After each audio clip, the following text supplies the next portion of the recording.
আশা করি আপনারা সকলেই খুব ভালো আছেন। আজকে আমাদের সেই উন্মাদনার দিন। অলরেডি আমরা হাতে পেয়ে গেছি OnePlus Nord। আজকে আমাদের স্টাইলে এটার আনবক্সিং হবে। প্রথমেই ক্ষমা চেয়ে নিচ্ছি একটু দেরি হওয়ার জন্য। আর আমাদের মতো ছোট চ্যানেল তো কখনোই আগে আনবক্সিং করতে পারবে না, অলরেডি আপনারা আনবক্সিং রিভিউস দেখে নিয়েছেন। কিন্তু আমরা কথা দিয়েছিলাম আজকে আমাদের স্টাইলে এটার আনবক্সিং করব, সাথে সাথে একটি আনব্যাস রিভিউ আমি আপনাদের সাথে শেয়ার করব। আর এটাও আমি কথা দিয়েছিলাম আমি আমার ফ্যামিলি মেম্বারদের সাথে ইউনিক কিছু শেয়ার করব। তাহলে চলুন আর দেরি না করে আজকের এপিসোড শুরু করি। ভিডিওটা যদি ভালো লেগে থাকে অবশ্যই এটা লাইক করবেন, কমেন্ট করবেন, বন্ধুদের সাথে শেয়ার করবেন। আর নতুন বন্ধু হলে সাবস্ক্রাইব আর বেল আইকনটা অবশ্যই প্রেস করে দেবেন যাতে নেক্সট কোনো এপিসোড আপনার মিস না হয়ে যায়। আসুন আজকের ভিডিও শুরু করি। সো এই আমাদের OnePlus Nord, আর আমি কিনেছি ব্লু মার্বেল কালারটি। প্রথমে এর বক্স কন্টেন্টে কী কী আছে সেটা দেখে নেব, তারপর এক এক করে ধাপে ধাপে আমরা এর সমস্ত কিছু আলোচনা করব। প্রথমেই আপনারা এর বক্স প্যাক পেয়ে যাবেন, সাথে সাথে একটি স্টিকার আছে। এছাড়াও এখানে রয়েছে রেড কেবল ক্লাবের একটি এটিএম কার্ডের মতো একটি মেম্বারশিপ কার্ড। এর সাথে সাথে একটি ওয়েলকাম লেটার আছে, কিছু ইউজার ম্যানুয়াল গাইড আছে। এছাড়াও একটি টিপিইউ কেস আছে। টিপিইউ কেসটার কোয়ালিটি মোটামুটি ভালোই লেগেছে এবং টিপিইউ কেসটার উপরে একটা ওই 3D প্রিমিয়াম কাটের মতো ডিজাইন দেওয়া হয়েছে, যেটা আপনার ফোনকে একটা আকর্ষণীয় লুক দেবে এবং ফোনটা হাত থেকে পড়ে গেলে সেটার হাত থেকেও কিন্তু বেশ কিছুটা সুরক্ষিত রাখছে। এছাড়াও রয়েছে একটা বড় সড়ো চার্জার, এবং চার্জারটা বলতে হচ্ছে বেশ ভারী। এটাকে OnePlus বলে 30 ওয়াটের র্যাপ চার্জ। এর সাথে সাথে রয়েছে একটি রেড কেবল। রেড কেবলটা সত্যি আকর্ষণীয় দেখতে লাগছে এবং রেডের সাথে সাদার কম্বিনেশনটা অনেকটা সুন্দর। তার সত্ত্বেও বলবো এই রেড কেবলটা নতুন অবস্থাতেই এতটা ভালো লাগছে, কয়েকদিন ইউজ করার পর যখন এটা নোংরা হয়ে কালো হয়ে যাবে তখন কিন্তু এটা অতটা আকর্ষণীয় লাগবে না। এরপর বক্সের কয়েকটি জিনিসের ওপর আমি আপনাকে নজর দিতে বলবো। এখানে বক্সে প্রথমেই দেখবেন manufactured by Oppo India private limited লেখা আছে, অর্থাৎ OnePlus-এর ফ্যাক্টরিতে নয়, এটা ওপোর ফ্যাক্টরিতে ম্যানুফ্যাকচার্ড হয়েছে। আর এখানে OnePlus একটা ভালো টুইস্ট কাজে লাগিয়েছে। এখানে মেড ইন চায়না তারা লেখেনি, এখানে লিখেছে অ্যাসেম্বলড ইন ইন্ডিয়া, অর্থাৎ মোবাইলের স্পেয়ার পার্টসগুলো চায়না থেকে ইন্ডিয়ায় এনে তারপর সেগুলোকে অ্যাসেম্বল করে এই মোবাইলটা তৈরি হয়েছে। এটা আমার বলার দরকার ছিল। আপনারা অনেকেই বলবেন যে আমি চাইনিজ প্রোডাক্ট প্রমোট করছি, আমি প্রমোট করছি না, এটা আপনাদের জানিয়ে দিলাম। এরপরে আপনারা যারা চাইনিজ প্রোডাক্ট কিনতে চান অবশ্যই ওয়েলকাম। আমি কিন্তু চাইনিজ প্রোডাক্ট ইউজ করি, অ্যাপেলও চাইনিজ প্রোডাক্ট।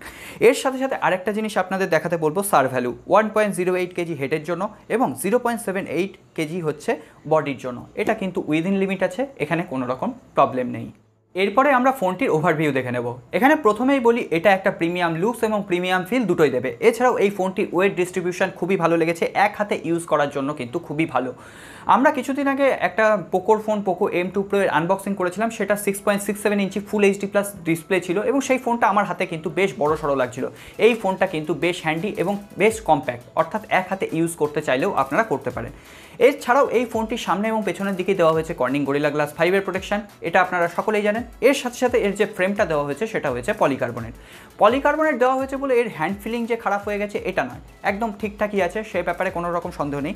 পলিকার্বনেটের সবথেকে অসুবিধা যেটা হয়, কয়েকদিন ইউজেসের পরে এই পলিকার্বনেটের যে ফ্রেমটা রয়েছে সেটাতে স্ক্র্যাচ চলে আসে, তখন এটা কিন্তু অতটা প্রিমিয়াম লাগে না। আজ থেকে আমি 1.5 বছর বা 2 বছর হয়ে গেল আমি S10e ইউজ করছি, সেখানে কিন্তু এটা পলিকার্বনেট নেই, এটা একদম মেটাল ফ্রেম রয়েছে, সেখানে কিন্তু আজ পর্যন্ত একটা স্ক্র্যাচ লাগেনি। কিন্তু এই যে প্লাস্টিকের ফ্রেম, এটা আজ থেকে 1 মাস না হোক 2 মাস না হোক 6 মাস ইউজ করার পরে কিন্তু স্ক্র্যাচ চলে আসবেই।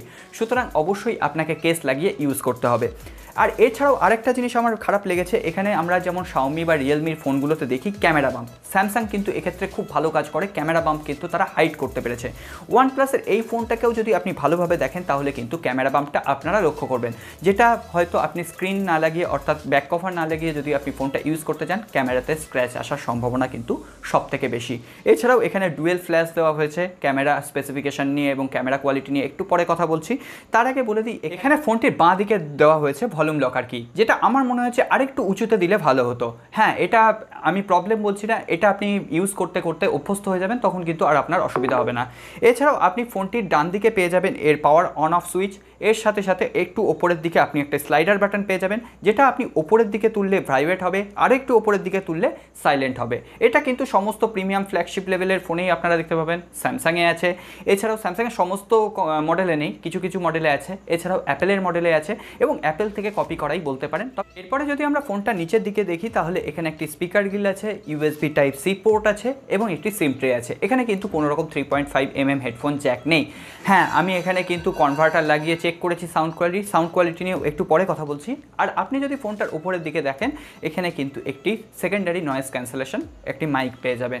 এরপরে আমরা কথা বলবো এই ফোনটির ডিসপ্লে কোয়ালিটি নিয়ে। এখানে আপনারা সকলেই জানেন একটি অ্যামোলেড ডিসপ্লে দেওয়া হয়েছে এবং 6.44 ইঞ্চি। আজকের দিনে কম্প্যাক্ট ডিভাইস কিন্তু খুঁজে পাওয়া যায় না, আমি এটাকে কম্প্যাক্ট ডিভাইসের দলেই রাখবো, হাতে ঠিকঠাক ফিট হয়ে যায়।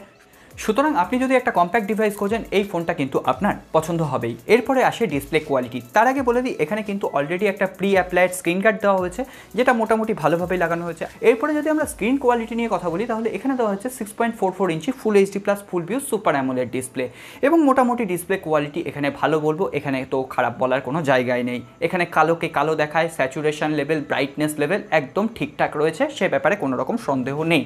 এর সাথে সাথে বলে দিই এখানে একটা জিনিস আমি লক্ষ্য করেছি, স্যামসাংয়ের যদি কোনো আপনি ফ্ল্যাগশিপ লেভেলের অ্যামোলেড ডিসপ্লের সাথে এর ডিসপ্লে কোয়ালিটি তুলনা করেন তাহলে কিন্তু কোথাও একটা গিয়ে পিছিয়ে যাচ্ছে। তবে হ্যাঁ, মিড বাজেট সেন্টিকে স্যামসাংয়ের যদি অ্যামোলেড ডিসপ্লের সাথে এই ডিসপ্লে কোয়ালিটি তুলনা করেন তাহলে মোটামুটি সমানভাবেই কিন্তু এর ডিসপ্লে কাজ করছে এবং এর ব্রাইটনেস লেভেলও যথারীতি ঠিকঠাক। এখানে ডাইরেক্ট সানলাইটেও কিন্তু আপনার কোনো রকম ভিজিবিলিটির অভাব হবে না।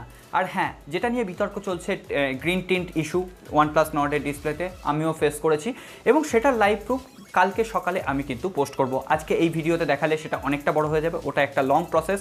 কিভাবে দেখবেন এবং কতটা এফেক্ট করছে আপনার কাজের জন্য সেটা দেখতে গেলে কালকের ভিডিওটা অবশ্যই দেখবেন।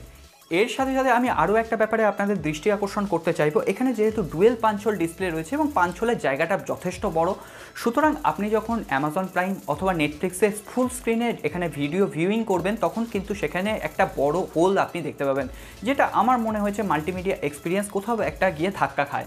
হ্যাঁ, আমি যখন স্যামসাংয়ের পাঞ্চহোল ইউজ করি সেই স্যামসাংয়ের পাঞ্চহোলটা কিন্তু যথেষ্ট ছোট থাকে একটা ফ্ল্যাগশিপ লেভেলের ডিভাইসের ক্ষেত্রে, অতটা কিন্তু ইউজ টু হয়ে গেলে বোঝা যায় না। তবে এটা কিন্তু আপনাকে সেই বেদনাটা দেবে। তবে এখানে কিছু করার নেই, যেহেতু ওয়াইড অ্যাপারচার লেন্স আছে, এটা অনেক ব্লগার যারা আছেন ব্লগিং করতে ভালোবাসেন তাদের জন্য খুবই একটা এফেক্টিভ জিনিস। হ্যাঁ, এখানে যদি ওয়াইড অ্যাপারচার লেন্স না দিয়ে যদি একটা ডেপথ সেন্সর দেওয়া হতো তাহলে অবশ্যই আমি এটার সমালোচনা করতে পারতাম। এরপরে যদি আমরা সাউন্ড কোয়ালিটি নিয়ে কথা বলি তাহলে বলবো এটা একটা মিড বাজেট সেন্টিকের ফোনে যেমন সাউন্ড কোয়ালিটি পাওয়া উচিত ঠিক তেমনভাবেই আমরা কিন্তু পাচ্ছি। এখানে কিন্তু কোনো রকম ফ্ল্যাগশিপ লেভেলের সাউন্ড কোয়ালিটির সাথে এর সাউন্ড কোয়ালিটি আপনারা মিশিয়ে ফেলবেন না, কারণ হচ্ছে এখানে একটা বটম ফায়ারিং স্পিকার আছে, এখানে কিন্তু ডুয়েল স্পিকার নেই, যেটা আমরা ফ্ল্যাগশিপ লেভেলে কেন 30 থেকে 35,000 টাকার রেঞ্জের যে কোনো ফোনে পেয়ে থাকি। এই ফোনটাই সেটা দেওয়া হয়নি, এই ফোনটাই সেটা দিলে অবশ্যই আমি এটাকে অ্যাপ্রিসিয়েট করতাম। মোটামুটি সাউন্ড কোয়ালিটি আমার অ্যাভাব এভারেজ লেগেছে, এমন নয় যে খুবই খারাপ, এমন নয় যে খুবই ভালো, মোটামুটি একটা লেভেলে আপনারা রাখতে পারেন। এরপরে আমরা বলবো এখানে যেহেতু কোনো রকম 3.5mm হেডফোন জ্যাক দেওয়া হয়নি, আপনাকে এই ধরনের একটা কনভার্টার কিন্তু ইউজ করতে হবে, যে কনভার্টারটি আপনাকে বাইরে থেকে কিনতে হবে এবং বাইরে থেকে এই কনভার্টারটি কিনতে গেলে মোটামুটি ভালো কিনতে গেলে 250-300 টাকা দাম নিয়ে নেবে। এই কনভার্টারটি আমি কিন্তু কিনেছি এবং সেক্ষেত্রে এটা যখন দিয়ে গান শুনছি এখানে হেডফোন সাউন্ড কোয়ালিটিও কিন্তু অ্যাভাব এভারেজ লেগেছে, এমন এক্সাইটমেন্টের কোনো কারণ নেই। তবে হ্যাঁ, মোটামুটি লাউড ছিল।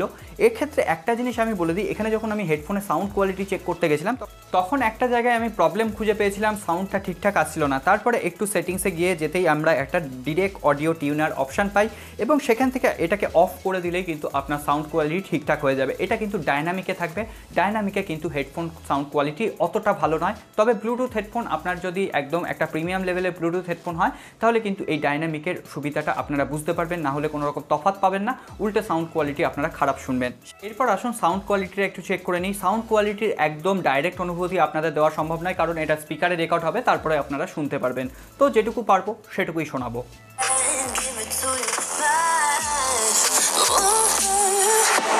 পর আমরা কথা বলবো এই ফোনটির পারফরমেন্স নিয়ে। এখানে আপনারা সকলেই জানেন দেওয়া হয়েছে কোয়ালকম স্ন্যাপড্রাগন 765G প্রসেসর, হ্যাঁ জি ফর গেমিং প্রসেসর। এর সাথে সাথে এটা একটা 5G প্রসেসর, কিন্তু আমাদের মতো দেশে যেহেতু 5G অ্যাভেলেবেল নয় তাই জন্য আমাদের এটাকে 4G হিসেবে ইউজ করতে হবে। তো এখানে যে পারফরমেন্সটা আপনি আশা করতে পারেন সেটা কিন্তু একটা মিড বাজেট ফোনের মতোই আশা করতে পারেন। এখানে কিন্তু কোনো রকম ফ্ল্যাগশিপ লেভেলের ডিভাইসে এখানে OnePlus 7T বলুন বা Realme X2 Pro বলুন, এদের মতো পারফরমেন্স আপনি কিন্তু আশা করতে পারেন না। হ্যাঁ, এখানে বলে দিই আমি যেহেতু ফ্ল্যাগশিপ লেভেলের ডিভাইস অলরেডি ইউজ করেছি তাই জন্য কিন্তু এর যে ডিফারেন্সটা সেটা আমি বুঝতে পারছি। হ্যাঁ, মিড বাজেট সেন্টিকে যে কোনো ফোনের সাথে আপনি এর তুলনা করলে এটা এগিয়ে থাকবে, কারণ এর কাস্টমাইজেশন, কারণ এর যে সফটওয়্যার ডেভেলপমেন্ট তার জন্য। হ্যাঁ, এখানে ইউজ করা হয়েছে অক্সিজেন ওএস। এর সাথে সাথে আমি বিভিন্ন ধরনের গেম অলরেডি ইনস্টল করে রেখেছি। আমি এর গেমিং পারফরমেন্সের ওপর আলাদা রিভিউ নিয়ে আসবো। তো এখনও পর্যন্ত ইউজের পরে এইটুকু বলবো, যেহেতু এখানে 90 হার্জের রিফ্রেশ রেট রয়েছে, এখানে স্ক্রিন স্মুথনেস অসাধারণভাবে কাজ করছে। এছাড়াও এতক্ষণ পর্যন্ত যেটুকু আমি ইউজ করেছি কোনো অ্যাপ্লিকেশন কিন্তু এখানে ক্র্যাশ করেনি। র্যাম ম্যানেজমেন্টও মোটামুটি ভালোই ছিল, এক্ষেত্রে কোনো রকম প্রবলেম নেই। এছাড়াও এখানে যে গুগল স্ট্যাটাস বার বা গুগল বার যেটাই বলুন না কেন, সেটাও কিন্তু খুবই ফ্লুয়েন্টলি কাজ করছে। এক্ষেত্রেও কিন্তু কোনো রকম ল্যাগ আমার চোখে পড়েনি। তবে এর আসল খেলা বেরোবে যখন আমরা হেভি গেমিং করব, তারপরে তার জন্য অবশ্যই ওয়েট করতে হবে। আর আমার যদি এই ভিডিওটি ভালো লেগে থাকে অবশ্যই একটা লাইক করুন, কমেন্ট করুন, বন্ধুদের সাথে শেয়ার করুন। আর নতুন বন্ধু হলে সাবস্ক্রাইব আর বেল আইকনটা অবশ্যই প্রেস করে দিন, যাতে নেক্সট কোনো এপিসোড আপনার মিস না হয়ে যায়। পরে আমরা কথা বলবো এই ফোনটির ক্যামেরা সেকশন নিয়ে। এখানে কিন্তু সমস্ত ফিচার্স দেওয়া হয়েছে, time lapse, panorama, slow motion, video, photo, portrait, nightscape, এছাড়াও রয়েছে প্রো মোড। এছাড়াও আপনি এখানে কিন্তু ওয়াইড অ্যাপারচার লেন্সে 105 ডিগ্রি পর্যন্ত সেলফিতে ওয়াইড সেলফি তুলতে পারবেন। এছাড়াও আপনি যদি ব্যাক ক্যামেরা দিয়ে ওয়াইড অ্যাপারচার সেলফি তুলতে চান 123 ডিগ্রি পর্যন্ত কিন্তু আপনি ভিউ পাবেন। এক্ষেত্রে এটা খুবই ভালো। আমি কয়েকটা স্যাম্পল শট তুলেছি যেগুলো খুবই ভালোভাবে কাজ করছে। তবে এর ক্যামেরা নিয়ে আরও পরীক্ষা নিরীক্ষা বাকি আছে, যেটা পোকো M2 Pro এর সাথে ঘটেছিল, বাড়ির কালার চেঞ্জ হয়ে যাচ্ছিল।